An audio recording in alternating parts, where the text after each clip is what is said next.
우리가 인정할 것은 인정해야 됩니다.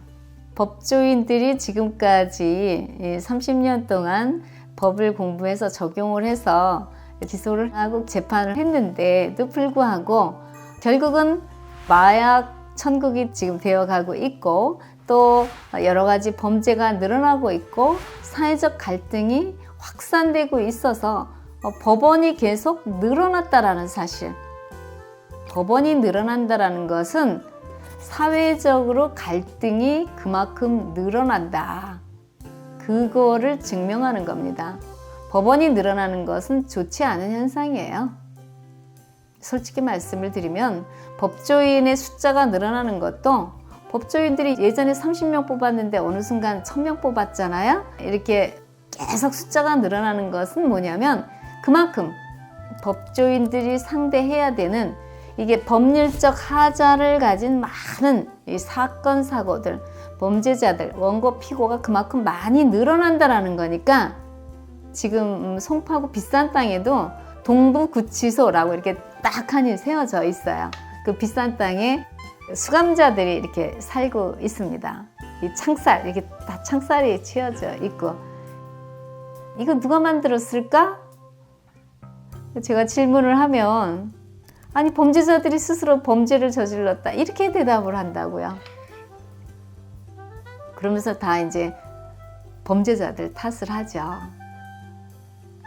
그 범죄자들 때문에 지금 법조인들이 월급 받고 살았고 일거리가 있었고 그 다음에 지식을 그만큼 머릿속에 넣을 수 있었고 책을 볼 수 있었고 사건을 접할 수 있었다라는 사실을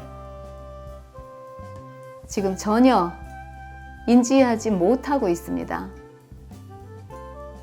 참 심각한 상황인데 그래서 이제는 법조인들이 대법원장부터 이제는 하나씩 이제 그렇게 법조인들을 성장시키는 시대가 이제는 끝났습니다. 네, 끝났어요. 그래서 법조인들이 이제 추락을 하기 시작을 하는 건데 우리가 인정할 것을 인정하고 현재 상황을 정확하게 알아야 한 계단 올라가는 거기 때문에 인정을 하지 않으면 한 계단을 못 올라갑니다. 그냥 그 자리에서 머물러 있어요. 참 무서운 현상이에요, 이게. 모르는 것을 안다고 우긴다고 알아지는 것도 아니고 여태까지는 우리가 이제 법조인들이 국회의원들 제안이 오면은 좋아가지고 국민들이 이제 법조인 출신이다 그러면 좀 알아줬잖아요. 과거에는. 지금은 뭐냐면 검찰을 개혁하자 그러고 판사를 탄핵하자 그러고 막 그런 소리가 이제는 나오기 시작을 했습니다. 나오기 시작을 했대. 시작한다는 게 이제 뭘 의미하는 거냐? 암 환자를 많이 다루던 의사가 암 환자가 돼서 곤욕을 치르고 죽어가듯이 법조인들이 범죄자를 많이 다루고 원고 피고를 많이 다루다가 이제 그 사람들이 법조인들한테 전염이 되는 거죠. 이게 참 이 세상의 모든 것은 다 끼리끼리 전염이 돼요.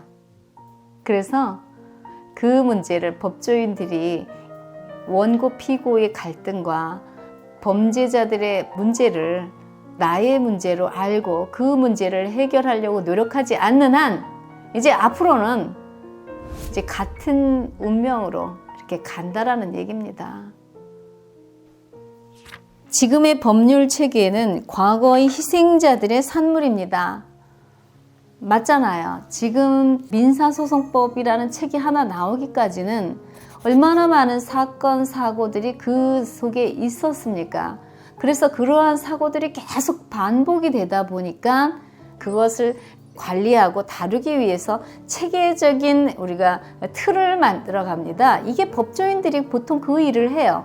그래서 이제 법률 용어를 공격자 너는 원고, 너는 피고, 그 다음에 피의자, 요건 기소는 피고인, 그러면서 이렇게 말을 만들어냅니다. 여기 법조인들이 모든 상황들을 만들어냈어요. 왜냐? 그게 많은 범죄자들이 있었다라는 얘기를 하고 있는 겁니다. 그래서 그러한 범죄자들과 많은 사회적인 갈등을 유발했던 사건, 사고들이 결국은 법조인들이 지금의 지식을 축적하기까지 그러한 활동을 할 수 있는 터전이 됐던 겁니다, 사실은. 원고와 피고들이 있어서 법률은 발전할 수 있었습니다. 우리는 그것을 흡수했으니 새 것을 통해서 새로운 개념으로 다시 정립해서 인류가 영원히 함께할 새로운 대한민국 법전을 만들어야 하는 위대한 사명이 있노라고 필자는 오늘도 외치면서 지혜를 드리고 있습니다. 영원히 함께할 대한민국 법전. 제가 지금 법조인들께 계속 이렇게 깨우면서 말씀을 드리는 것은 이유가 뭐냐면 이제는 진짜 진리를 가지고 우리가 모든 사안을 접해야 되고 진리를 적용시키지 않으면 이제는 인류의 모든 사람을 다스릴 수 없는 그러한 시대에 지금 도달해 있고 그 첫 번째 국가가 대한민국입니다. 그리고 대한민국에서 가장 먼저 깨달아야 되는 이 계층이 바로 법조인 계층이에요. 법조인들이 지금 제일 많이 입법부, 사법부, 행정부를 장악을 했잖아요. 그러면 똑똑한 사람부터 먼저 깨달아야지 똑똑하지 않은 사람부터 먼저 깨닫는다는 법칙은 존재하지 않습니다. 그러니까 공부를 많이 하고 우리가 우리 자신의 모순과 우리가 무엇을 알고 있는지 체계적인 부분에 있어서 좀 생각을 할 수 있는 이런 계층이 먼저 지금 미래를 이끌어갈 수 있는 상식을 훨씬 능가하는 그 진리라는 영역에 도달을 해야만 되는데 그것을 하기 위해서는 법조인들이 먼저 개념을 다시 정립을 해야 돼요. 개념을. 지금도 법조인들은 각 법조문이 지상과제라고 생각을 해요. 그 법조문에 빠져있는 부분을 지금 알려고 하지를 않습니다. 그런데 국민이 원하는 건 그 법조문에 빠져있는 부분을 분명히 필요로 합니다. 제가 그거를 알아요. 그런데 그 부분을 판사 입에서 그 부분이 나오지가 않아. 검사 입에서도 나오지가 않고.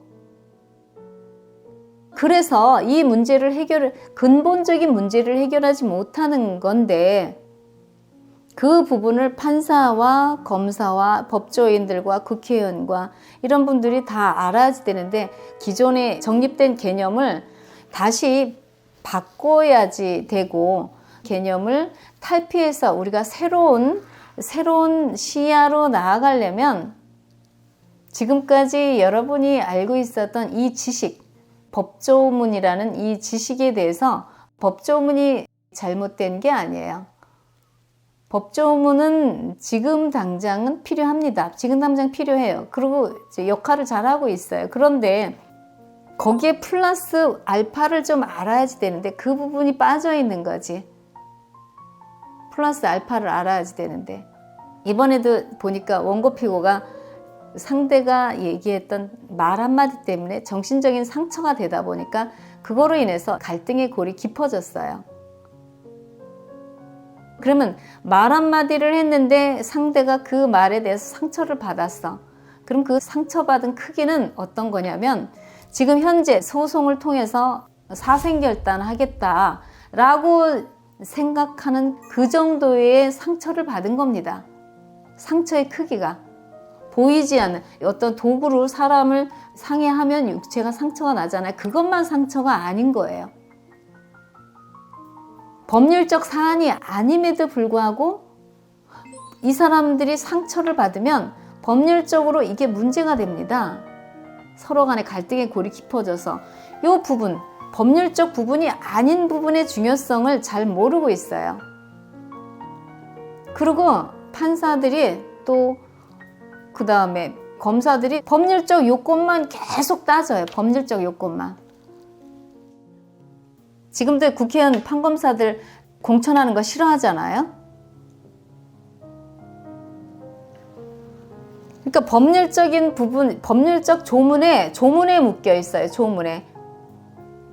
그러니까 조문 플러스 조문과 왜 이 근본 원인, 아주 근본적인 원인을 판사가 알아야지 됩니다. 검사도 알아야지 돼요. 그런데 그 근본 원인을 지금 모르고 있다 보니까 지금 국민이 원하는 그 말을 못 해주고 그냥 사건을 기소하고 조사하고 기소하고 그 다음에 재판 가서 땅땅 두들기고 그 다음에 깜빵에 살게 하고 그냥 내보내고 이런 일들이 계속 반복이 되고 있는 거죠.